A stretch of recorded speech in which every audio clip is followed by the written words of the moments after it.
नहीं नहीं, वो तो पढ़ना है बस. मैंने We have to start record कर it. The. Okay. Good morning, guys. Today we are having the third session of Indian Geography. So let's start.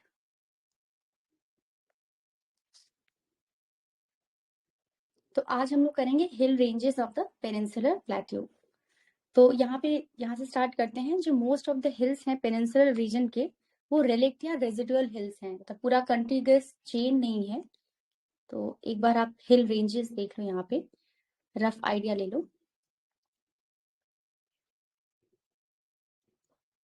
ठीक है, तो ये एक दूसरे से सेपरेटेड हैं बाय दीज हिल रेंजेस, और काफी रिवर वैलीज देखने को मिलेंगी. तो आप ऊपर से देखते जाओ. कराकोरम, ये तो हमने कलजप से कलेजा या कैसे करके याद किया था. फिर है धौलाधार रेंज, शिवालिक है. मेरी आवाज आ रही है ना? Yes ma'am. फिर ये आपका अरावली रेंज है, ये दिल्ली रिज तक एक्सटेंडेड है. हाँ, बाकी ये विंध्यन रेंज बहुत आप लोग पढ़ते होंगे. सतपुरा रेंज, उसके नीचे महादेव है. मैकाल रेंज है. सतमाला हिल्स, एक बार लोकेशन देख लो थोड़ा थोड़ा. अजंता रेंज नर्मदा नहीं लिखा है. Narmada actually flows between Vindhya and Satpura. Yes, हाँ, वो थोड़ा सा रफ है. इनके बीच में ही फ्लो करती है. ये यहाँ से आपको दिख रहा होगा लाइट ब्लू वाला shade, it flows from here.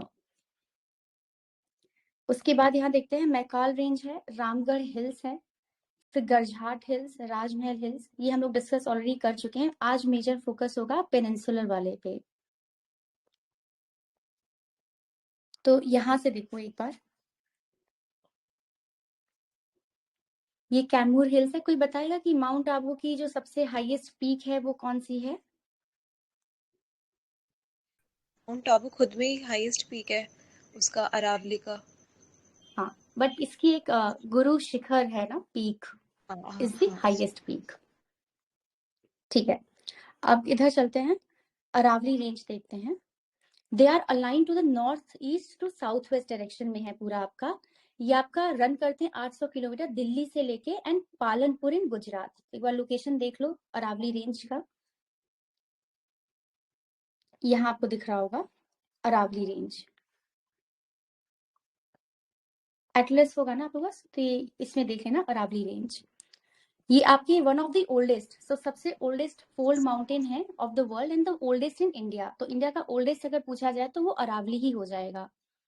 तो ये रेलिक्ट हैं आपके, रेमिनेंट्स हैं, जिसको बोलते हैं रेजिडुअरी. और अब ये काफी पहले ऊंचे थे, वेदरिंग और इरोजन की वजह से थोड़ा सा ये टेपर हो रहे हैं. बाकी ये आपका कंटिन्यू करते हैं अप टू हरिद्वार. और ये जो रेंज है ये आपका कंटिन्यूअस है. राजस्थान में आपका ये कंटिन्यूअस है, बट धीरे धीरे हरियाणा और दिल्ली पे थोड़ा कंटिन्यूटी इसकी कम होने लगती है. बाकी इसका एलिवेशन ज्यादा नहीं है, 400 से 600 मीटर ही है. और अगर देखा जाए तो यहाँ पे माउंट आबू जो है, ये आपका valley of the Banas river flow करती है ना यहाँ पे राजस्थान में, तो उससे सेपरेटेड है. और अगर सबसे हाईएस्ट पीक पूछी जाए तो वो होगी गुरु शिखर. तो ये चीज देख लेना, ये दो फैक्ट याद कर लेना. कहाँ से ओल्डेस्ट है, सबसे पुराना है, और सबसे हाईएस्ट पीक है इसकी गुरु शिखर. ठीक है, अब नेक्स्ट देख लेते हैं विंध्यन रेंज. तो ये आपको दिख रहा होगा, ये पूरा बीच में विंध्यन रेंज, जहां से नर्मदा इसके नीचे से ही सतपुरा और इसके बीच में बहती है. तो जो विंध्यन रेंज है इसे मेनली करना, ये आपका पैरेलल है नर्मदा की वैली से, ईस्ट से वेस्ट डायरेक्शन में करती है, फ्रॉम गुजरात टू सासाराम इन बिहार. तो ज्यादा नहीं, बस इतना थोड़ा सा एक्सटेंशन देख लो क्या है. बाकी ये कंटिन्यू करते हैं eastward as the Barner and Kaimur hills. तो मैप में देखो बार्नेर एंड कैमूर रेंज दिख रहा होगा आपको. तो कैमूर वाला देख लो किधर है, उसी का ही कंटिन्यूएशन है. ठीक है, आगे चलते हैं. अगर कुछ रिवर्स देखनी है इस रेंज में तो आपको चंबल, बेतवा एंड केन, तो यही आपका पूरा राइज होती है. यहाँ पे अगर मैप में दिख जाए तो, मैप में यहाँ पे सारी नहीं दी गई हैं, बेतवा दिख रही होगी आपको ये. तो केन बेतवा काफी सुना होगा, इंटरलिंकिंग रिवर लिंकिंग प्रोजेक्ट है. तो ये तीनों रिवर्स देख लेना, ये है आपकी चंबल, ये है Betwa and Ken. Excuse me ma'am, अभी आपने बताया कि Narmada river Gujarat to Bihar flow करती है. नहीं, ये रेंजेस हैं इसमें ये जो आपका विंध्यन वाला रेंज है वो आपका है पूरा एक्सटेंशन. अच्छा रेंज का. Ma'am Narmada valley is different हाँ कॉन्सेप्ट हाँ, है। नर्मदा वैली मतलब जो रिवर की वैली है, जो जहाँ से वो जा रही है ना, रिफ्ट वैली से, ये जो फॉल्टिंग होती है ना, तो वो कटी फिटी जो आपका सेपरेट हो जाता है, वहां से बहती हुई जाती है ये नदी, तो एक्चुअली उसकी Narmada valley ma'am river valley तो मैम बोलते हैं। ईस्ट टू वेस्ट फ्लो करती है, सॉरी हाँ, या वेस्ट फ्लो बट करती इसमें है। गुजरात हाँ टू जी, बिहार मेंशन है लाइक उसका ओल्ड। ये देखिए आपका ना इधर वाले एरिया से ये मैं वो रेंजेस की बात कर रही थी, जो नर्मदा नदी है ना, ये आपका ये इधर वाले एरिया से निकलते ये आपको दिख रही होगी, वेस्ट में फ्लो कर रही है, और इसी के नीचे आपकी तापी है। तो मैंने ट्रिक बताई थी ना, समानता, ये वेस्ट फ्लोइंग रिवर्स हैं।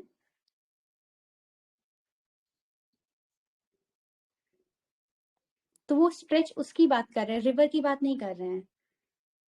यहाँ पे तो बेसिकली आपको बस इतना है कि नर्मदा एंड तापी आपका वेस्ट फ्लोइंग रिवर्स हैं। ठीक है, आगे चलते हैं सतपुरा रेंज में। तो सतपुरा नाम से ही लिखा है 7, तो यहाँ पे 7 माउंटेन्स है, सारे 7 माउंटेन्स नहीं पता होने चाहिए। बाकी आपका जो डिस्टेंस है देख लो एक बार, 900 किलोमीटर है। तो जो आपकी सतपुरा की पार्ट्स हैं फोल्डेड हैं, they are regarded as structural uplift या होस्ट। तो होस्ट पता होना चाहिए क्या होता है, आपका raised block of the earth crust है, जो ऊपर उठ सा जाता है। तो एक बार देख लो मैप पे कहाँ पे है सतपुरा रेंज।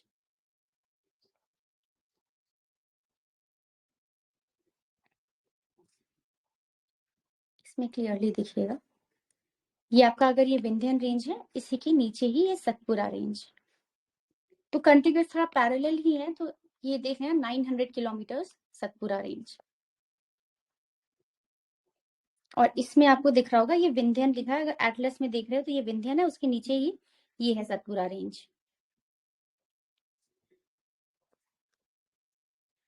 ठीक है, धूपगढ़ जो है पंचमढ़ी में है, और महादेव हिल्स ये इसकी हाईएस्ट पीक है। और अमरकंटक है, ये भी एक इम्पोर्टेंट पीक है। तो देख लो अमरकंटक, हम लोग पढ़ते हैं ना अचानक मर अमरकंटक बायोस्फीयर रिजर्व, तो ये एमपी वाला है, यहाँ पे है अमरकंटक। एक क्वेश्चन भी आया हुआ था अमरकंटक के ऊपर, तो इसलिए ये थोड़ा इसके बारे में देख लो कि अमरकंटक काफी इंपॉर्टेंट हो जाता है, बिकॉज यहाँ पे इमर्ज होती हैं आपकी 2 नदियां, नर्मदा एंड सोन। इनफैक्ट अगर पूछा जाए तो अमरकंटक प्लेट्यू जो है, वहां से 3 रिवर्स होती हैं, एक जोहिला हो जाती है जो कि सोन की ही ट्रिब्यूटरी है। तो ये फैक्ट याद कर लेना, अमरकंटक से 3 रिवर्स निकलती हैं। बाकी यहाँ पे बायोस्फीयर रिजर्व है, अचानकमर अमरकंटक बायोस्फीयर रिजर्व, और इसको 2005 में डिक्लेयर किया गया था। फिर नर्मदा एंड रिवर, ये रिवर्स के बारे में हम जब रिवर करेंगे तब देख लेंगे। एक मिनट।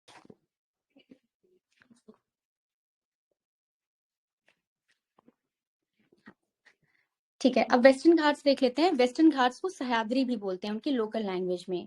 तो ये आपका वेस्टर्न एज बनाते हैं, जो भी हमारा डेक्कन वाला ये टेबल लैंड है। बाकी ये जो नर्मदा और ताप्ती हमने रिवर देखी थी, ये है आपकी तापी नदी या ताप्ती बोल दो जो भी। तो ये यहाँ से ताप्ती वैली से to the little north of Kanyakumari, तो 1600 किलोमीटर तक का इनका डिस्टेंस है। ये पूरा आपका इधर से यहाँ दिख रहा होगा वेस्टर्न घाट्स,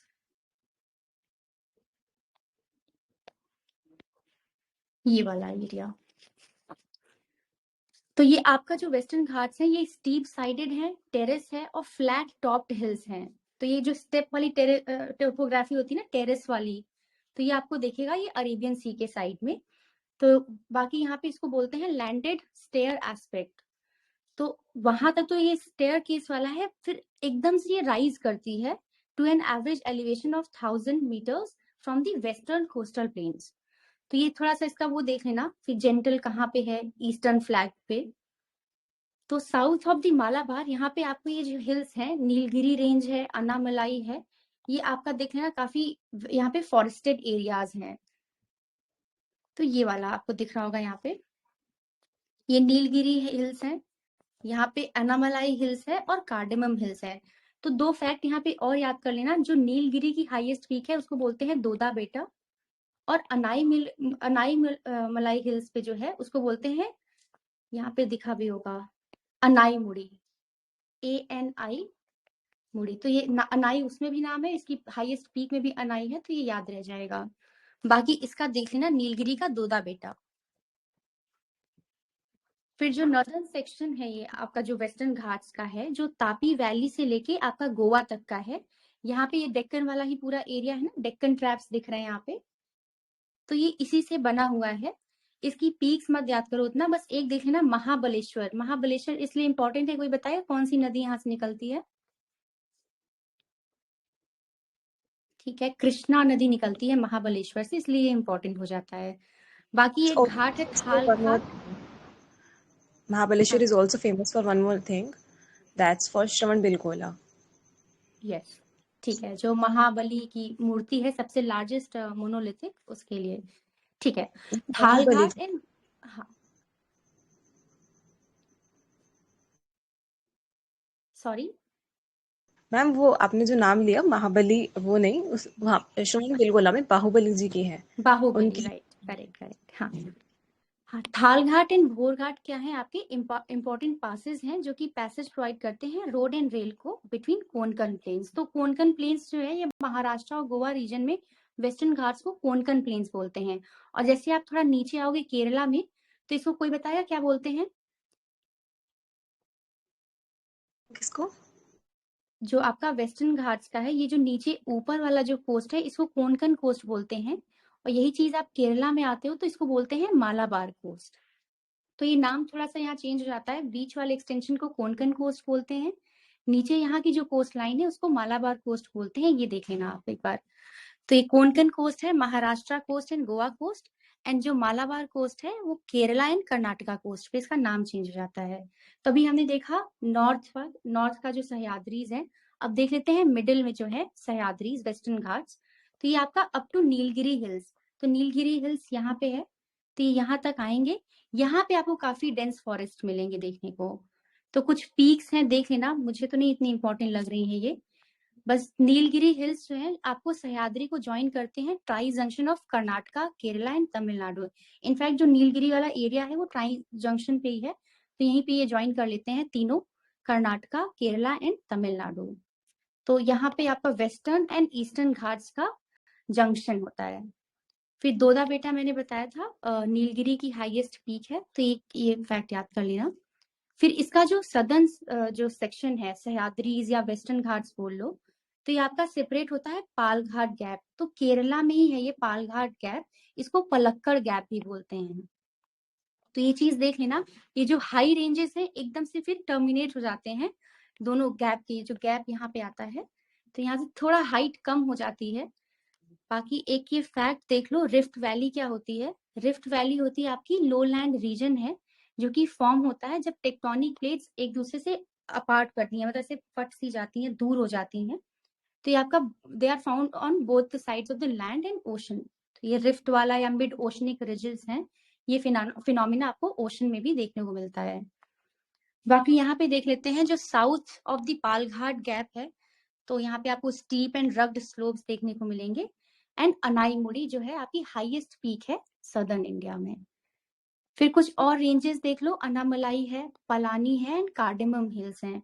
तो मैप में अगर देखना है तो ये आपको दिख रहा होगा, सबसे नीचे साउथ में कार्डेमम है, फिर बीच में अनामलाई है एंड ऊपर नीलगिरी है।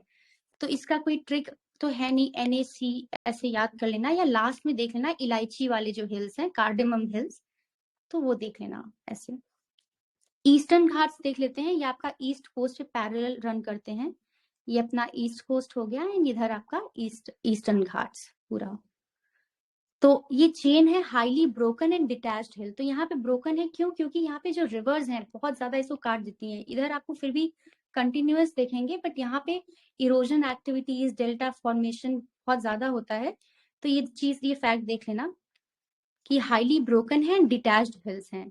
तो ये आपके स्टार्ट होते हैं महानदी जो आपकी उड़ीसा है, एंड वैगई जो सबसे साउथ में नदी है, यहाँ पे दिख रहा होगा वैगई नदी, ये तमिलनाडु में। तो यहाँ तक इनका एक्सटेंशन है। और फिर गोदावरी और कृष्णा के बीच में एकदम से डिसअपियर हो जाते हैं। क्यों? क्योंकि ये काफी स्ट्रॉन्ग आपके रिवर्स हैं, वॉल्यूम बहुत ज्यादा होता है वाटर का। तो एक बार देख लेना यहाँ पे गोदावरी एंड कृष्णा डेल्टा, जिसको हम केजी बेसिन भी बोलते हैं, तो यहाँ पे एकदम से आपका इस वाले रीजन में ये डिसअपियर हो जाते हैं। तो ये आपका ये स्ट्रक्चरल यूनिटी नहीं है, ना ही फिजियोग्राफिक कंटिन्यूटी है। सो नॉर्दर्न पार्ट में ही अगर हम देखेंगे between Mahanadi and Godavari that the eastern Ghats exhibit true mountain character. तो ये चीज देखना, ईस्टर्न घाट्स में जो ऊपर साइड नॉर्दर्न पार्ट पे ही आपको ऊंचे ऊंचे माउंटेन्स एंड कंटिन्यूटी दिखेगी, बीच में आके ये थोड़ा सा डिटैच हो जाते हैं। बाकी पीक देखना है, ये वैसे याद नहीं रहेगा तो इसको छोड़ी। तो महेंद्रगिरी टॉलेस्ट पीक है। Between Godavari and Krishna River, Eastern Ghats lose their hilly character and are occupied only by Gondwana formation. तो गोंडवाना लैंड्स में आपको देखने को मिला कोल बहुत ज्यादा मिलता है। तो हमने देखा था जब हम रॉक सिस्टम कर रहे थे, तो जो भी पुराने सिस्टम थे वो आपको इधर मिल रहे थे इस वाले रीजन में, और कुछ हमें पैचेस मिल रहे थे राजस्थान में। तो यहाँ पे ये फैक्ट भी इंपॉर्टेंट रहता है, केजी बेसिन वाला। फिर यहाँ से आके ये रीअपियर आपको दोबारा से दिखने लगेंगे। बाकी एक जो रेंज है आंध्र प्रदेश में, इनको नलामला रेंज बोलते हैं, और जो इसका सदर्न पार्ट है वो है पालकोंडा रेंज। तो इसको ऐसे भी याद कर लेना, जो कोंडा वाली चीजें होती हैं मोस्टली आपको वो आंध्र प्रदेश में देखने को मिलती हैं, जैसे पापी कोंडा, पालकोंडा। तो एक बार इसकी भी लोकेशन देख लो कहाँ पे है ये नलामला रेंज। मैप में देखो आप, यहाँ पे दिख रहा होगा आपको नलामला हिल्स, फिर उसके नीचे ही आपको पालकोंडा। तो इस वाले पे यहाँ पे आपको देखने को मिल रहा होगा। बाकी इसके साउथ में हिल्स एंड प्लेटू काफी लो ऑल्टीट्यूड, फिर से हाइट कम होने लगती है। Only Javadi hills and Shevaroy hills, ये आपका देखना है, ये थोड़ा हाइट पे है। तो एक बार मैप में देखते हैं कहाँ पे है जावड़ी हिल्स। यहाँ पे दिख रहा होगा Jawali hills and Shevaroy hills. तो सबसे ऊपर कौन है, यहाँ पे नलामला है, फिर पालकोंडा है, फिर जावड़ी है एंड शेवराय है। बाकी ये जो हिल्स है ये इतना इंपॉर्टेंट नहीं है। सिग्निफिकेंस देख लेते हैं, पेनिनसुलर प्लेटू की सिग्निफिकेंस क्या है। तो यहाँ पे आपको ह्यूज डिपॉजिट्स मिलेंगे, iron, manganese, copper, bauxite, chromium, mica and gold. जो 98% गोंडवाना के कोल डिपॉजिट्स हैं वो आपके पेनिनसुलर प्लेटू में ही हैं। उसके अलावा आपको स्लेट, ये शेल गैस के 4-5 जो रिजर्व्स हैं उसमें एक आपका केजी बेसिन भी आता है, तो ये देखना है, ये इंपॉर्टेंट हो जाता है। सैंडस्टोन, मार्बल्स सब कुछ देखने को मिलेगा। यहाँ पे टी, कॉफी, रबर के लिए काफी फेमस है। तो कोई बताएगा सबसे ज्यादा रबर कहाँ होता है? आई थिंक केरला में केरला में। अच्छा खासा रबर होता है। कॉफी के लिए कर्नाटका फेमस है। टी का देखना असम था, शायद से वेस्ट बंगाल हो गया है। इस 2021 में वेस्ट बंगाल में ज्यादा प्रोडक्शन हुआ, वैसे फेमस असम है। राइस के लिए काफी अच्छा है, हो जाता है ये आपका पेनिनसुलर प्लेट्यू। और जो भी रिवर ओरिजिनेट होती हैं वेस्टर्न घाट्स में, they offer a great opportunity for developing hydro electricity and ये प्रोवाइड करती हैं irrigation facilities to the agricultural crops. बाकी कुछ हिल रिजॉर्ट्स हैं, ऊटी जो आपका तमिलनाडु में है, महाबलेश्वर, खंडाला, माथेरन ये आपका महाराष्ट्र में है, माउंट आबू, ये इंपॉर्टेंट हिल स्टेशन है। अब कोस्ट लाइन देख लेते हैं। मैम तो यहाँ मैम जो अपने ईस्टर्न कोस्टल प्लेन्स भी तो होते हैं ना, उसको डिवाइड करना रह गया आई गेस इस पीडीएफ में, जस्ट हाँ, लाइक अभी इस हमने पीडीएफ में मालाबार। नहीं है। हाँ, इस पीडीएफ में उतना नहीं डिवीजन है, इसमें सिर्फ कुछ ही चीजें दी हैं। उसमें नॉर्थ सिरसा प्लेन्स पहले आता है, फिर कोरोमंडल। हाँ, ये आपका दिख रहा होगा नॉर्दर्न सरकार जो आप उसमें पढ़ते हैं और फिर मॉडर्न कोरोमंडल। हिस्ट्री में। एंड हाँ, कोरोमंडल कोस्ट। ठीक है, कोस्ट लाइन देख लेते हैं। कोस्ट लाइन में इंडिया की जो कोस्ट लाइन रफली देख लेना 7,500 किलोमीटर। तो यहाँ आंसर्स में लिखने में काफी फायदा करता है सिक्योरिटी के। तो ये मेनली जो आपका कोस्ट है does not offer many good sites, ये नेचुरल हार्बर। तो यहाँ पे जो आपका वेस्टर्न कोस्ट है ये थोड़ा अच्छा है, फेमस है, जैसे gulf of Khambhat, gulf of Kutch, ये हार्बर के लिए काफी अच्छा रहता है। यहाँ पानी बहुत अच्छा सा डिपॉजिटेड रहता है, क्योंकि हम देखते हैं सर क्रीक, कोरी क्रीक, ये सब आपको यही इसी एरिया में देखने को मिलते हैं। लेकिन ईस्टर्न वाला जो कोस्ट है यहाँ पे डेल्टा इतना ज्यादा होता है, एलुवियल डिपॉजिट्स बहुत ज्यादा होते हैं। तो ये नेचुरल हार्बर की जो शिप आए और वहां पे इतना गहरा पानी होगी, इजिली आप वहां पे उनको खड़ा कर दो, वो चीज आपको ईस्टर्न कोस्ट में नहीं देखने को मिलती है। वो आपको यहाँ पे वेस्टर्न वाले कोस्ट में ज्यादा मिलता है। इसलिए हम देखेंगे कि जितने भी हमारे मेजर पोर्ट्स हैं, जेएनपीटी हो गया या जो भी इंपॉर्टेंट पोर्ट्स हैं, वो आपको वेस्टर्न साइड में देखने को मिलता है, जो कि ईस्टर्न साइड से हमें 2 ही पोर्ट्स देखने को मिलते हैं जो मेजर हैं, विशाखापट्टनम हो गया, या जो पुराना एक हम लोग पढ़ते हैं मछलीपट्टनम या मसूलीपट्टनम। तो एक इंडेंटेड कोस्ट लाइन है, ये यूरोप में है, जो आपका हमने पढ़ा था जब हम पढ़ रहे थे नॉर्वे, तो उसमें ये फ्योर्ड्स वाला फिनोमिना हमने देखा था, कटी फिटी होती है जहाँ पानी एकदम से घुस जाता है, तो वो बहुत ही अच्छा होता है आपका नेचुरल हार्बर या शिप को खड़ा करने के लिए। ओके, फिर आगे देख लेते हैं bay of Bengal and Arabian sea, they came into being during the Cretaceous, बस इतना देखना है, इनका पीरियड देख लेना, टर्शियरी पीरियड में है।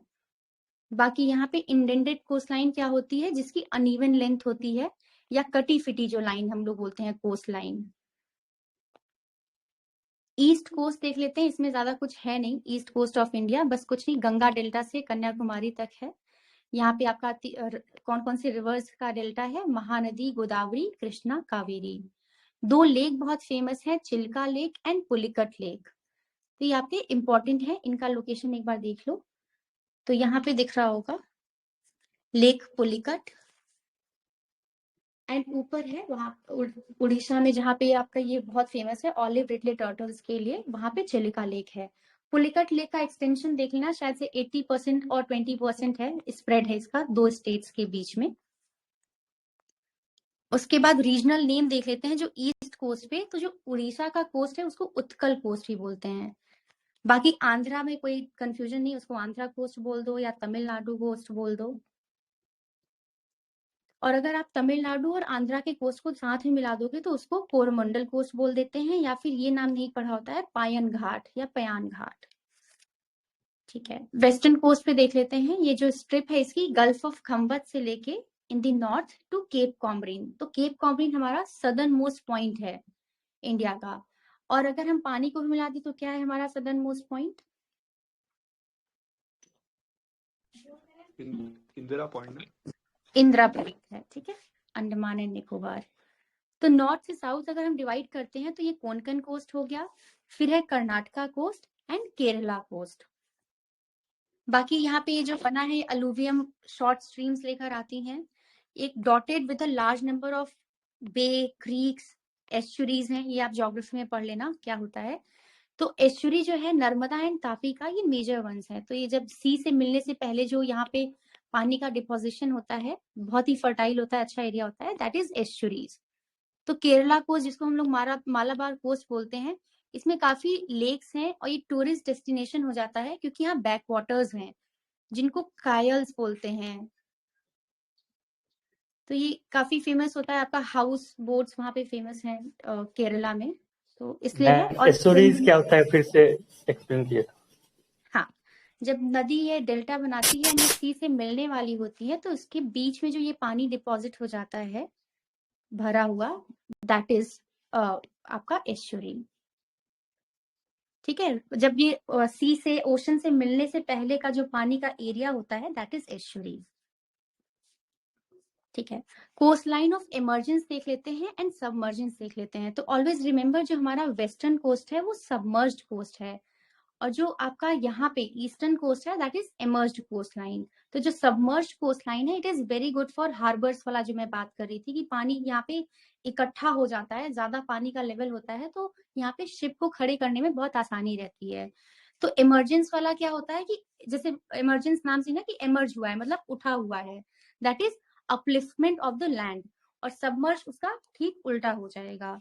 तो आप देखना जो आपका वेस्टर्न कोस्ट है ना, यहाँ पे आपको क्लिफ, आर्चेस, ये सब काफी आपको आर्चेस हैं, ये जो फीचर्स हैं इसके इमरजेंस वाले। और जो ईस्ट कोस्ट ऑफ इंडिया है, जैसे कि आपका तमिलनाडु है, ये आपका इमरजेंस वाला कोस्ट है। बाकी ये तीनों देख लो बस, कि जो कोरोमंडल तमिलनाडु वाला है इमर्ज्ड कोस्ट लाइन है, मालाबार कोस्ट है ये भी इमर्ज्ड कोस्ट लाइन है, और महाराष्ट्र एंड गोवा कोस्ट जो है सबमर्ज है, इसीलिए यहाँ पे आपको पोर्ट्स बहुत देखने को मिलेंगे। ठीक है, वेस्टर्न कोस्टल प्लेन्स देख लेते हैं, तो run of Kutch in the north से लेके कन्याकुमारी इन द साउथ है, ये आपके नैरो प्लेन्स हैं। कच्छ एंड काठियावाड़ रीजन, ये तो इसमें देखो ये वाला आपका पूरा कच्छ पेनिनसुला है और ये काठियावाड़ पेनिनसुला है, तो ये दोनों पेनिनसुला है। तो पहले ये बहुत ही वैसा था, अब इतना एलुवियम डिपॉजिट या सेडिमेंट के डिपोजिशन से इंडस के इसे काफी एरिड रीजन हो गया है। तो ये रन ऑफ कच्छ आपको देखने को मिलेगा, ऊपर आपका ग्रेट रन ऑफ कच्छ है और नीचे आपको दिख रहा होगा लिटिल रन। तो ये दोनों पेनिनसुला काफी इंपॉर्टेंट जाते हैं। ये देख लेना, इसको नीचे वाली को काठियावाड़ पेनिनसुला बोलते हैं और ये है आपका कच्छ पेनिनसुला। तो ये जो कच्छ एंड काठियावाड़ है, ये आपका एक्सटेंशन है पेनिनसुलर प्लेट्यू का ही, क्योंकि जो काठियावाड़ है आपका मेड है of Deccan lava and there are tertiary rocks in the Kutch area. तो ये सब आपके वेस्टर्न कोस्टल प्लेन्स के ही पार्ट होते हैं। थोड़ा अब ये लेवल कम हो गया है इसका। जो सॉल्ट सोक्ड प्लेन है to the north of Kutch, सबसे ऊपर वाला, उसको ग्रेट रन बोलते हैं, और उसके जो साउथ में है उसको लिटिल रन बोलते हैं। बाकी इसमें एक मांडव हिल्स है, ये उतना इंपॉर्टेंट नहीं है, ये पीवाईक्यू में आया था, देख लेना। माउंट गिरनार ये आपकी हाईएस्ट पॉइंट है और वोल्केनिक ओरिजिन है इसका, तो माउंट गिरनार देख लेना। और गिर रेंज आपका southern part of Kathiawar peninsula, तो यहीं पे ही आपका गिर रेंज होगा। और ये काफी डेंस फॉरेस्ट है, यहाँ पे गिर लाइन, तो गिर से कुछ भी नाम आए तो थोड़ा एसोसिएट कर लेना, गुजरात से रिलेटेड होगा। फिर गुजरात प्लेन देख लेते हैं, ये आपका east of Kutch and Kathiawar slope है and towards the west and south east. तो यहाँ पे नर्मदा, तापी, माही वो समानता वाला है जो रिवर्स हैं, तो उससे ये बनता है, इसमें ज्यादा कुछ याद करने की जरूरत नहीं है। फिर कोंकण प्लेन देख लेते हैं। कोंकण प्लेन ये गुजरात के साउथ में है और ये दमन टू गोवा में है। इसके जो फीचर्स हैं आपका, इसमें क्लिफ भी देखने को मिलेगा, रीफ आइलैंड्स भी देखने को मिलेंगे। ये आपका एक्सीलेंट नेचुरल हार्बर की तरह काम करते हैं। तो ये क्रीक देख लो जो डिस्प्यूटेड है, ये जरूर पता होना चाहिए। पाकिस्तान बोलता है कि यहाँ से एरिया होगा, ये पूरा, ये इसको इतना चाहिए, एंड हम बोलते हैं यहाँ से होना चाहिए, रेड वाली लाइन से। तो ये 3 क्रीक एक बार देख लो, ये सर क्रीक है, काझर क्रीक है एंड कोरी क्रीक है। उसके बाद कर्नाटका के कोस्टल प्लेन्स देख लेते हैं। तो यहाँ पे द शारवती जो कि आपका डिसेंड करती है over such a slope, makes an impressive waterfall. तो ये सबसे इंडिया का फेमस वाटरफॉल है जॉग फॉल्स। तो ये देख लेना, ये कहाँ पे, शारवती। और सबसे बड़ा अगर वर्ल्ड का देखा जाए तो दैट इज एंजल फॉल्स है, ये आपका वेनेजुएला में है। ओके, एंड केरला में कुछ नहीं, केरला को मालाबार प्लेन बोलते हैं, इसमें ज्यादा कुछ नहीं है। बस देख लेना जो ऊपर इसके कर्नाटका है उससे ये ज्यादा वाइड है। ये जो बैक वाटर्स है जिनको कायाल्स बोलते हैं, ये आपके शैलो लगून है या इनलेट्स ऑफ द सी हैं, जो कि सी से अलग से हो जाते हैं ना, गोल वाले वो जो एरिया है। और एक फैक्ट देख लेना, यहाँ पे जो सबसे इनकी लॉन्गेस्ट लेक है वेम्बनाड लेक है। ईस्टर्न कोस्टल प्लेन अगर देखने हैं तो ये आपका सुवर्ण रेखा नदी है, along the West Bengal Orissa border से लेके कन्याकुमारी तक जाती है। तो ये आपका मेनली अलुवियल डिपॉजिट्स, यहाँ पे नदियां बहुत ज्यादा वो करती हैं, तो उसका जोन हो जाता है। इसमें देखो जो आप बता रहे थे, इस प्लेन को ही ये बोलते हैं नॉर्दर्न सरकार between the Mahanadi and Krishna. तो एक बार देखते हैं, शायद से इस वाले मैप में अगर दिखाया हो।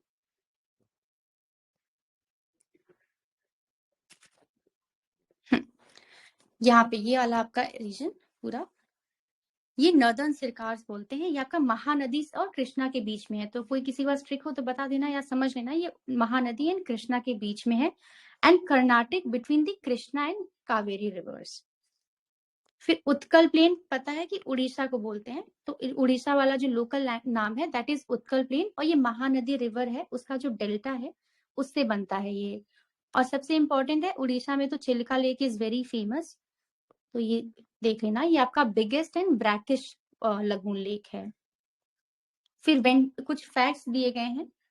वेम्बनाड लेक केरला की लॉन्गेस्ट लेक है। वुलर लेक अगर हम फ्रेश वाटर पूछा जाता है तो इंडिया की फेमस है वुलर लेक। बाकी राजस्थान की सांभर सॉल्ट लेक है, ये इनलैंड सॉल्ट वाटर लेक है, मतलब अंदर ही अंदर। फिर आंध्रा प्लेन देख लेते हैं, तो उड़ीसा के साउथ में ही नीचे ही ये आपका Pulicat, up to Pulicat lake ये आपके प्लेन्स आ जाएंगे। बाकी इसमें एक और फैक्ट है, श्री हरिकोटा आइलैंड क्यों फेमस है, यहाँ पे इसरो की लॉन्च फैसिलिटी है, तो इसलिए ये इंपॉर्टेंट हो जाता है। और यहाँ पे ये एक लेक है कोलेरू लेक, ये बहुत इंपॉर्टेंट है। और यहाँ इस आपको अगर ईस्टर्न साइड से 2 इंपॉर्टेंट पोर्ट्स देखने हैं तो बस देख लेना, विशाखापट्टनम एंड मछलीपट्टनम या मसूलीपट्टनम। तमिलनाडु में कोई एज सच इंपॉर्टेंट नहीं है, बस देख लो, हाँ तमिलनाडु प्लेन है। सिग्निफिकेंस क्या होता है कोस्टल प्लेन्स का, ये फर्टाइल होते हैं, राइस के लिए काफी अच्छा होता है। कोकोनट ट्रीज, सेडिमेंट्री जो रॉक्स हैं वो काफी अच्छा होता है आपका मिनरल ऑयल जो कि केजी बेसिन है। ये एक पीवाईक्यू है मोनेजाइट वाला, तो देख लेना जो केरला की सैंड्स हैं वहां पे काफी क्वांटिटी में मोनेजाइट है, तो ये बहुत ही ज्यादा इंपॉर्टेंट फैक्ट है केरला वाला। तो ये न्यूक्लियर पावर के लिए बहुत अच्छा रहता है, तो ये देख लेना मोनेजाइट सैंड्स ऑफ केरला। बाकी गुजरात किस लिए फेमस है? सॉल्ट के लिए, सॉल्ट सत्याग्रह वहीं से दांडी से सब स्टार्ट ही हुआ था। Kerala back waters tourist destination जाते हैं, गोवा आपका गुड बीचेस के लिए फेमस है। अब कुछ इंडियन आइलैंड्स देख लेते हैं, तो मेजर सबको पता है 2 ही हैं। इधर साइड में आपका अंडमान एंड निकोबार का पूरा ग्रुप ऑफ आइलैंड्स है, और आपका अरेबियन सी में लक्षद्वीप आइलैंड्स हैं। तो अंडमान एंड निकोबार आइलैंड्स क्यों हुए थे? कोलिजन हुआ था Indian plate and Burma plate, जिसको हम लोग यूरेशियन प्लेट का ही वो बोलते हैं। सो अंडमान एंड निकोबार आइलैंड ये आपके एक्सटेंशन है अराकन योमा, जो कि म्यांमार की हिल रेंज है, जो कि खुद एक एक्सटेंशन है जो हमारा पूर्वांचल हिल्स हम लोग पढ़ते हैं, पटकई बम, मिजो हिल्स, मणिपुर हिल्स, उसी का ही एक्सटेंशन है। और लक्षद्वीप जो आइलैंड्स हैं ये देख लेना, ये आपके कोरल आइलैंड्स हैं, और जो वर्ल्ड का रीयूनियन हॉटस्पॉट वॉल्केनिक चेन है उसका ये पार्ट है। तो कंजर्वेशन इंटरनेशनल एक बॉडी है जो कि आपके हॉटस्पॉट्स को डिक्लेयर करती है, तो उसका ये पार्ट है रीयूनियन हॉटस्पॉट वोल्केनिक चेन। फिर इसमें अंडमान एंड निकोबार में थोड़ा डीप में देख लेते हैं एक बार। ये जो आर्किपेलागो है इसमें 203 ये अंडमान में ज्यादा आइलैंड्स हैं, 62 निकोबार आइलैंड्स हैं। यहाँ पे आपका 3 मेन आइलैंड्स हैं, नॉर्थ, मिडल, साउथ। जो डनकन पैसेज है इसमें 3 पैसेज काफी इंपॉर्टेंट रहते हैं, एक तो कोको चैनल है, 10 डिग्री चैनल है, और डनकन पैसेज है। तो कोई बताएगा कौन किसको सेपरेट करता है?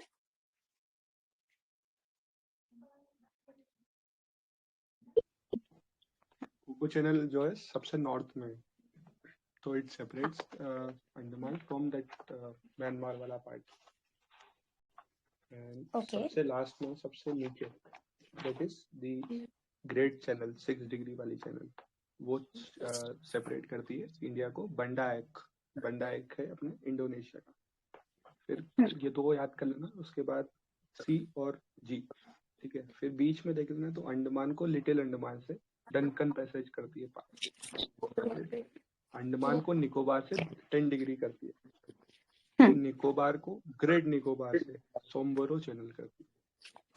तो अगर जो याद कोको नहीं चैनल है वो बांग्लादेश से अंडमान को करेगा, क्योंकि ये सबसे सर ऊपर वहाँ है पे ना। कोको आइलैंड है, वो म्यांमार के कंट्रोल में है, तो हम उसको म्यांमार बोलना चाहिए टेक्निकली।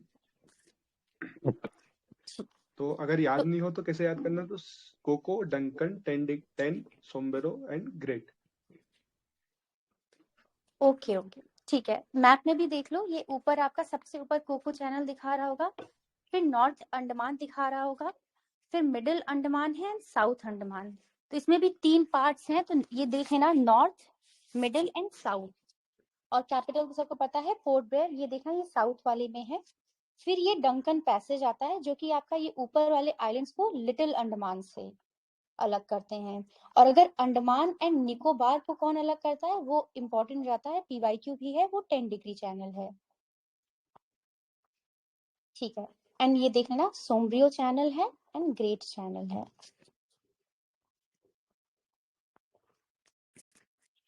ठीक है, तो जो डंकन पैसेज है ये सेपरेट करता है लिटिल अंडमान को साउथ अंडमान से, अंडमान एंड निकोबार को 10 डिग्री करता है, पोर्ट ब्लेयर जो है कैपिटल है वो आपका साउथ अंडमान में है। बाकी निकोबार आइलैंड्स में great Nicobar is the largest, तो यहाँ से दिख रहा होगा नाम में ही लिखा हुआ है ग्रेट निकोबार। तो ये जो निकोबार आइलैंड्स है इसमें देखो सबसे बड़ा यही है, तो याद रह जाएगा नाम में ही है ग्रेट, तो ऑब्वियसली ये ग्रेट होगा। फिर कार निकोबार ये आपका नदर्न मोस्ट आइलैंड है जो सबसे ऊपर है। ये 2 फैक्ट देख लेना, जो बैरन आइलैंड है the only active volcano in India, and Narcondam island, तो नारकोंडम अब है नहीं, एक्सटिंक्ट है या डोरमेंट स्टेज में पड़ा हुआ है, तो ये आपके वोल्केनिक आइलैंड्स हैं। तो ये सब पढ़ते हैं, ये नहीं पढ़ते हैं, तो ये देखना है डोरमेंट वाला भी अपना ही है। कुछ जो आइलैंड्स हैं ये आपके कोरल रीफ से फ्रिंजिंग मतलब लटकते हुए रहते हैं। सैडल पीक नेशनल पार्क भी है, तो उसी के नाम पे ही पड़ा होगा, क्योंकि सैडल पीक जो है जो नॉर्थ अंडमान में ये आपकी हाईएस्ट पीक है, इसलिए ये इंपॉर्टेंट जाता है। Saddle peak in north Andaman is the highest peak. फिर लक्षद्वीप में देख लेते हैं, यहाँ पे आपका 3 तरह के आइलैंड्स हैं। एक है अमिनदीवी आइलैंड्स, फिर लक्षद्वीप आइलैंड एंड मिनिकॉय। तो लक्षद्वीप के अंदर ही आपके 5 एक पॉइंट मेजर ऐड कर दूं आइलैंड्स। मैम। हाँ हाँ बोलो। हाँ, ये जो अभी अंडमान देखे थे ना, यहाँ पे कुछ आइलैंड्स के नेम चेंज हुए हैं। हाँ तो ये मैप को जूम कर देंगे क्या आप? हाँ देखो, उसमें दिखा रहा है। तो तो जो कैसे याद हो भाई? हाँ, तो हाँ रॉस का बोस हो गया, रॉस बोस, राइमिंग हो गया। हेवलॉक में लॉक है, तो लॉक को स्वराज कर दिया, लॉक को इंडिपेंडेंट कर दिया, स्वराज, है ना। और नील आइलैंड से फिर याद रख लेना, शहीद। सिंपल है, मतलब 2 को याद कर लो, तीसरा हो जाएगा। Yes, Right. चलो आगे। Okay right. देखना, स्वराज है और सुभाष चंद्र बोस है एंड शहीद है।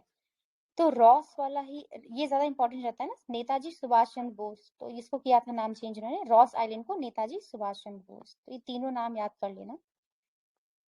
अच्छा, यहाँ पे मिनिकॉय है, ये सेकंड लार्जेस्ट है। तो एक बार देख लो, सबसे बड़ा कौन दिख रहा होगा? ये एंड्रॉट दिख रहा होगा, ये सबसे बड़ा है। एंड मिनिकॉय यहाँ पे नीचे आपको दिख रहा होगा। तो बाकी यहाँ पे टोपोग्राफी फ्लैट है, रिलीफ फीचर्स ये सब ज्यादा नहीं है इस साइड पे। इसमें इतना ही है। न्यू मोर आइलैंड देख लेते हैं, ये आपका स्मॉल अनहेबिटेड लैंड है। ये आपका Ganga and Brahmaputra delta region में है। तो बांग्लादेश और इंडिया में काफी रिफ्ट था कि किसका है, किसका मतलब ऑक्यूपेशन होना चाहिए। अभी तो ये डूब ही गया है, वेव्स के नीचे आ चुका है। तो ये देख लो, न्यू मोर आइलैंड। अब ड्रेनेज सिस्टम देखते हैं रिवर्स का। तो सबसे ज्यादा पानी लाती है ब्रह्मपुत्र, 40% इसका कंट्रीब्यूशन है। फिर आती है गंगा 25%, उसके बाद गोदावरी। तो BGG याद कर लेना। वेव कोई ट्रिक हो गया, कुछ ऐड करना हो तो कर देना। फिर है महानदी। तो ये 3 जरूर देख लो, सबसे ज्यादा Brahmaputra, Ganga 25 and Godavari 6.4%।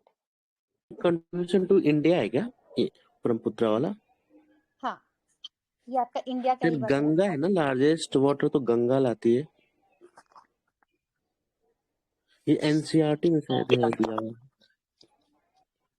Overall capacity देखेंगे तो ब्रह्मपुत्र है, बट इंडिया में जो लार्जेस्ट मतलब अमाउंट ऑफ वाटर है वो गंगा है शायद।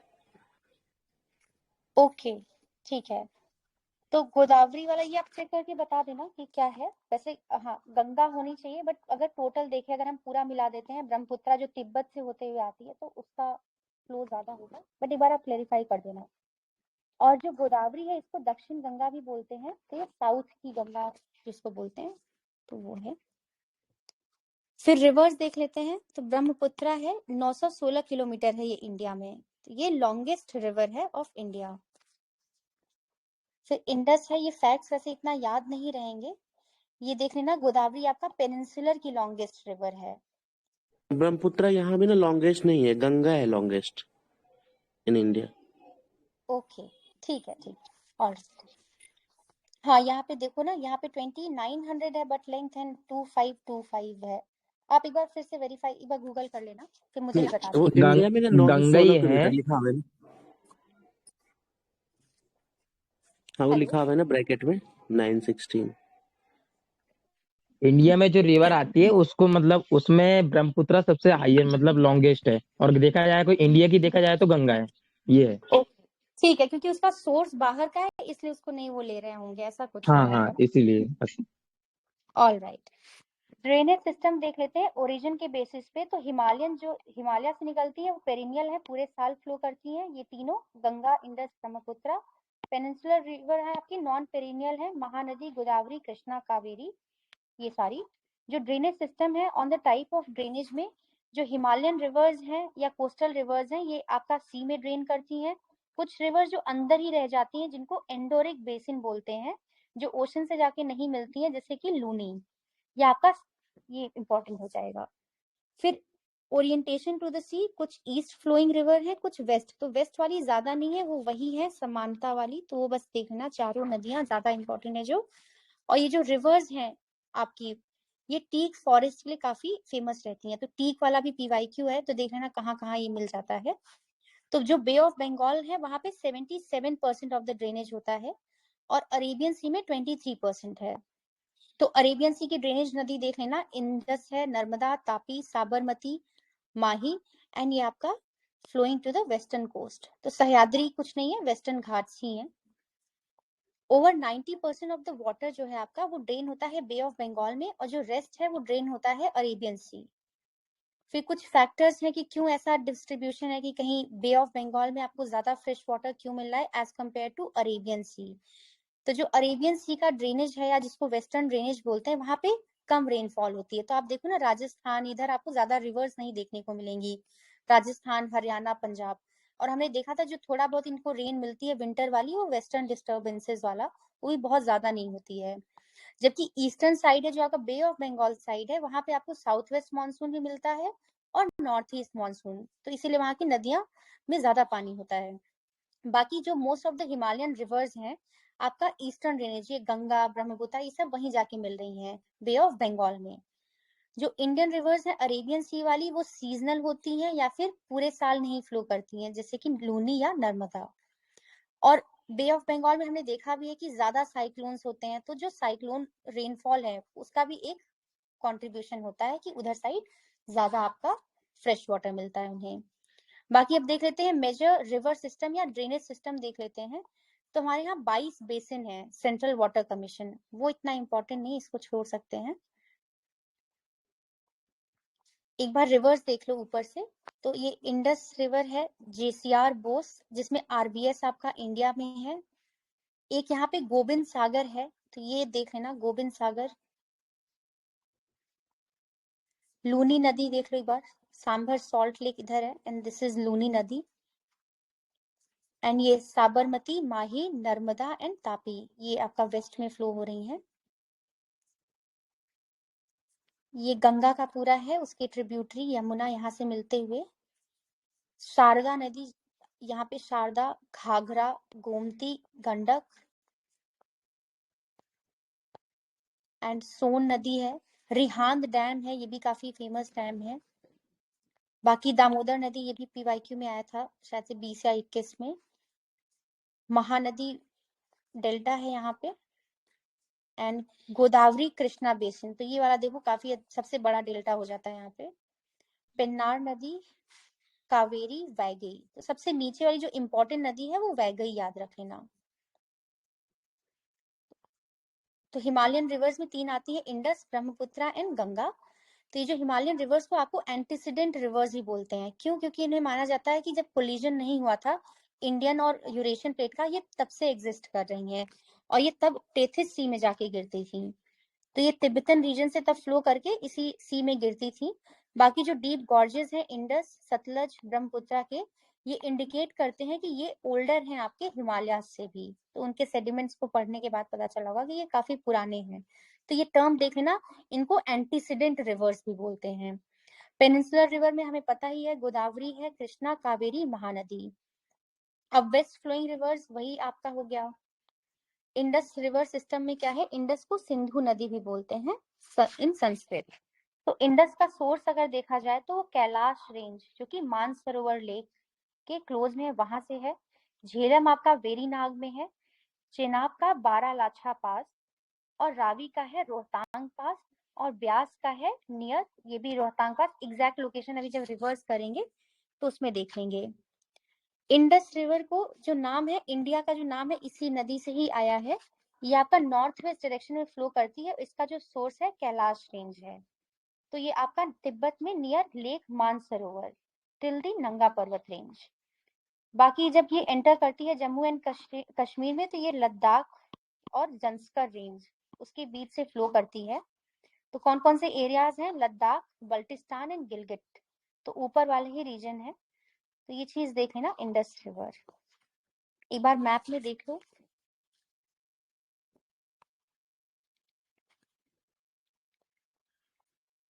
फिर एवरेज एलिवेशन जो है at which the Indus flow through Jammu and Kashmir is around 4000 metre above sea level. It is joined by the Zaskar river at lake near Skardu. It is joined by the Shyok. तो गिलगिट, ये तो कुछ नाम है, हुंजा रिवर देख लेना, are the other Himalayan tributaries of the Indus. तो यहाँ पे हम नंगा पर्वत देखते हैं जहाँ पे सिंटेक्शियल बेंड होता है। काबुल रिवर है जो कि अफगानिस्तान से ये ज्वाइन करती है इंडस को नियर एटक या अटॉक जो भी बोल दो, ये देख लेना, ये फैक्ट, ये ज्यादा पढ़ते नहीं है। बाकी कुछ इंपॉर्टेंट ट्रिब्यूटरीज देख लेना, कुर्रम, टोच, ये भी इंपॉर्टेंट नहीं उतना। जस्ट अबव मिठानकोट, तो ये नाम देखना है, ये एनसीईआरटी में है। जो इंडस रिवर है रिसीव्स फ्रॉम पंजनाद, तो पंजनाद जो 5 मेजर रिवर्स हैं, ये अक्यूमुलेटेड वाटर रिसीव करती है ऑफ द 5 ईस्टर्न ट्रिब्यूटरीज, जो कि है आपका JCRBS, झेलम, चेनाब, रवि, ब्यास, सतलज। तो ये एरिया देख लेना अबव मिठानकोट। तो जो रिवर है ये आपका अरेबियन सी में गिर जाती है south of Karachi after forming a huge delta. Jhelum नदी देख लेते हैं, इसका सोर्स है वेरीनाग में। इनफैक्ट ये रिवर्स वाला हम इससे कर लेंगे,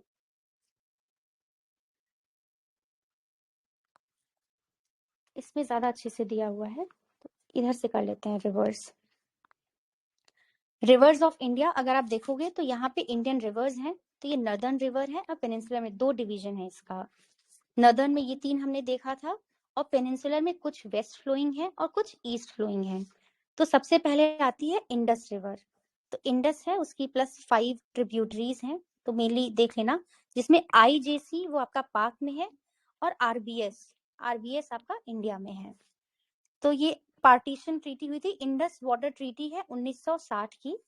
तो देख लेना, इस ट्रीटी के अनुसार जो इंडस, झेलम एंड चेनाब का मेजर पोर्शन है वो पाकिस्तान को चला गया था, और रावी, ब्यास एंड सतलज वो इंडिया को दिया गया था। कुछ देख लेना, चेज दोआब या रेचना दोआब है, तो ये रावी नदी और चेनाब नदी का जहाँ पे मिलती है उसके बीच का जो एरिया है वो है रेचना दोआब। बारी दोआब एंड बिश दोआब बनाती है। इसकी ट्रिब्यूटरीज अगर आप देखोगे तो यहाँ पे है सिटीज जो है इंडस पे, एक देख लो ले है। ट्रिब्यूटरीज में श्योक है फ्रॉम सियाचिन ग्लेशियर, तो ये देख लो यहाँ पे श्योक रिवर है और ये आपका सियाचिन ग्लेशियर है, तो यहाँ से निकलती हुई, तो श्योक इंपॉर्टेंट ट्रिब्यूटरी है। फिर गिलगिट है, वो लास्ट ट्रिब्यूटरी है जो कि इंडिया में है, तो ज्यादा नहीं, ये देख लेना, गिलगिट रिवर है, हुंजा, बस नाम याद रह जाए, Gilgit river, Hunza river and Shyok river. फिर ट्रिब्यूटरीज और देखते हैं यहाँ पे झेलम के, झेलम रिवर है, ये आपका वेरीनाग डिस्ट्रिक्ट में राइज करती है, और किशन गंगा इसको ज्वाइन करती है राइट में। तो ये भी PYQ का एक स्टेटमेंट है, तो देख लेना ये चीज को, किशन गंगा इसको ज्वाइन करती है राइट बैंक पे झेलम को, और झेलम आपका पाकिस्तान में एंटर कर जाती है नियर बारामूला। तो ये किशन गंगा रिवर देख लो, और ये झेलम वाला एक बार देख लो मैप में।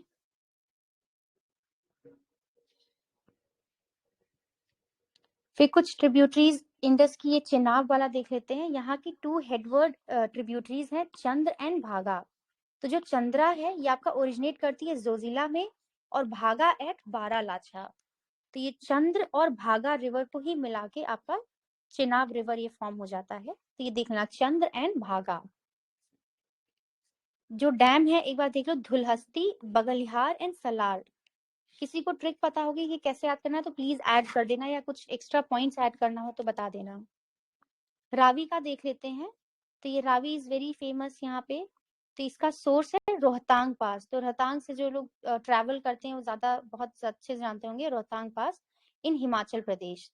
तो ये आपका ड्रेन करती है बिटवीन पीर पंजाल एंड धौलाधार, हमने पढ़ा था ये धौलाधार जो रेंज है वो यहीं पे है, तो उसके बीच में पीर पंजाल एंड धौलाधार। तो चंबा एक सिटी है, तो वो इसी नदी पे लोकेटेड है। उसके बाद ब्यास देख लेते हैं, इसका सोर्स ही नियर रोहतांग पास है, तो ये इतना नहीं इंपॉर्टेंट है कि एग्जैक्ट क्या सोर्स है, ये नदी दिख रही होगी छोटी सी, ब्यास रिवर। तो ये आपका मीट करता है सतलज एट हरीके डैम है, तो ये चीज देख लेना, और इसको ऐसे याद कर लेना, बस लो हरी का नाम, तो हरीके है ना, हरीके डैम है, तो ये 2 नदी ब्यास एंड सतलज, तो ये सतलज को मीट करती है एट हरीके।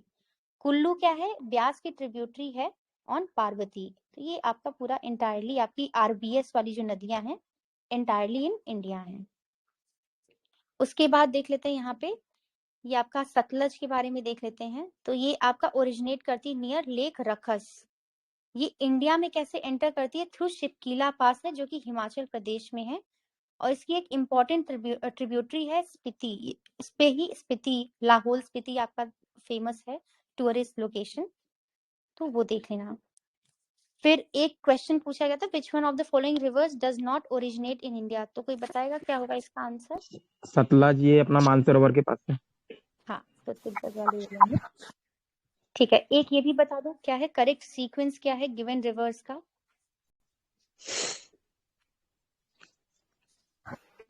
Shock speed. हाँ, तो हमने अभी ये पढ़ा था ना, ये शोक वाला हमने सबसे ऊपर देखा था, अगर याद आ रहा होगा। नुब्रा घाटी। हाँ, तो एक बार सीक्वेंस देख लो, श्योक है, जस्कर है, स्पीति है एंड सतलज है। ओके, ये स्पीति जो है वो लाहौल स्पीति वाला हिमाचल प्रदेश वाला है ना? हाँ हाँ, Lahaul Spiti very famous tourist location. ठीक है, गंगा सिस्टम देख लेते हैं। तो गंगा सिस्टम में यमुनोत्री, गंगोत्री, केदारनाथ, बद्रीनाथ, ये काफी इंपॉर्टेंट सोर्सेस हैं। तो ये ओरिजिनेट होते हैं एज भागीरथी फ्रॉम गंगोत्री। तो यहाँ पे दिख रहा होगा ये गंगोत्री ग्लेशियर है, तो यहाँ पे आपका ये दिख रही होगी भागीरथी। जो अलकनंदा है वो आपका बद्रीनाथ से, तो यहाँ से दिख रही होगी अलकनंदा। और धौली गंगा है, ये मीट करती है अलकनंदा को एट विष्णु प्रयाग। तो यहाँ पे आपको दिख रहा होगा विष्णु प्रयाग। तो धौली गंगा एंड अलकनंदा ये यहाँ पे मीट कर रहे हैं। तो ये कैसे भी किसी पास ट्रिक हो तो प्लीज बता देना, देव के पास रहती है ट्रिक्स। तो विष्णु प्रयाग पे धौली गंगा और अलकनंदा आके मिल रहे हैं, तो ये बन रहा है विष्णु प्रयाग। फिर पिंडार रिवर है, ये आपका नंदा देवी से ये मीट करती है अलकनंदा से एट कर्ण प्रयाग। तो कर्ण ने पिंड दान दिया था, तो इसको ऐसे याद कर लेना। तो यहाँ पे जब पिंडार गंगा यहाँ आ रही है, अलकनंदा से जब ये मीट कर रही है ब्लू लाइन से, देखो आप यहाँ पे कर्ण प्रयाग बन रहा है। उसके बाद है मंदाकिनी है, ये केदारनाथ से आ रही है, ये मीट कर रही है रुद्रप्रयाग में। तो ये देखो ये पूरी अलकनंदा है, जब यहीं पे आके मंदाकिनी मिल रही है तो रुद्रप्रयाग हो रहा है। उसके बाद ये जब यहाँ पे मर्जर हो रहा है, it is known as Ganga. और देव प्रयाग तो पता ही होगा, जब अलकनंदा से ये भागीरथी मिल रही है। तो एक बार देख लो, सारे प्रयाग देख लो। यमुनोत्री ग्लेशियर से यमुना नदी निकली, गंगोत्री से भागीरथी निकली, और ये मिली आपकी देव प्रयाग पे अलकनंदा से। केदारनाथ से मंदाकिनी, ये रुद्रप्रयाग, और फिर ये कर्ण प्रयाग, और ये विष्णु प्रयाग वाला भी एक बार देख लेना। ठीक है, कल गंगा सिस्टम की हम बाकी ट्रिब्यूटरीज देख लेंगे। एंड प्लीज किसी कोई ट्रिक बना लेना कि कैसे याद रह जाए। मैं भी वैसे बना के लाऊंगी कोई ट्रिक ताकि याद हो जाए।